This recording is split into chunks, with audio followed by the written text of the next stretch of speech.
عام انتخابات کے حوالے سے سیاسی جماعتوں نے بھی آج الیکشن کمیشن کے ساتھ ملاقاتیں کی ہیں۔ چیف الیکشن کمشنر نے واضح کر دیا کہ پہلے حلقہ بندیاں ہوں گی، پھر عام انتخابات ہوں گے۔ پی ٹی آئی اور جے یو آئی رہنماؤں کے ساتھ ہونے والے اجلاس کی اندرونی کہانی سامنے آ گئی۔ پی ٹی آئی کے وفد نے مشاورت کے لیے مزید وقت مانگ لیا، رہنماؤں کی گرفتاریوں کا شکوہ کیا، جس پر چیف الیکشن کمشنر مسکراتے رہے۔ پہلے حلقہ بندیاں پھر عام انتخابات۔ الیکشن کمیشن نے سیاسی جماعتوں سے مشاورت پر دو ٹوک موقف اپنا لیا۔ الیکشن کمیشن کی سیاسی جماعتوں کے ساتھ عام انتخابات کے حوالے سے مشاورت پر پی ٹی آئی اور جے یو آئی فے کے ساتھ ہونے والے اجلاسوں کی اندرونی کہانی سامنے آ گئی۔ ذرائع کے مطابق پی ٹی آئی کے وفد نے الیکشن کمیشن کے ساتھ مشاورت کے لیے مزید وقت مانگ لیا، جس پر الیکشن کمیشن نے مزید وقت دے دیا۔ پی ٹی آئی نے چیئرمین پی ٹی آئی اور دیگر قیادت کی گرفتاری کا معاملہ بھی اٹھایا۔ Chief election commissioner P T I کے شکووں پر مسکراتے رہے اور سوال کیا کہ سیاسی جماعتیں ایک پیج پر کیوں اکٹھی نہیں ہوتی۔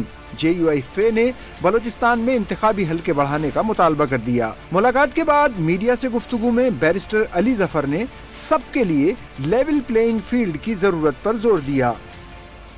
ضروری ہے کہ لیول پلینگ فیلڈ ہو، یعنی کہ ریلیز کی اجازت ہونی چاہیے، جھنڈے لہرانے کی اجازت ہونی چاہیے، ٹی وی اور میڈیا پہ ریپرزنٹیشن کی اجازت ہونی چاہیے۔ جے یو آئی فے کے مولانا عبدالغفور حیدری نے ملاقات کے بعد واضح کیا کہ الیکشن کمیشن کو باور کرا دیا کہ صاف اور شفاف الیکشن اولین ترجیح ہیں۔ ہم نے اس بات پہ بھی زور دیا کہ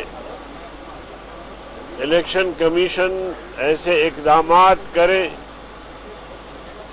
کہ 2018 کی تاریخ پھر سے دہرائی نہ جائے۔ چیف الیکشن کمشنر کی دعوت پر ان سے پیپلز پارٹی اور مسلم لیگ نون کا وفد جمعے کو ملاقات کرے گا۔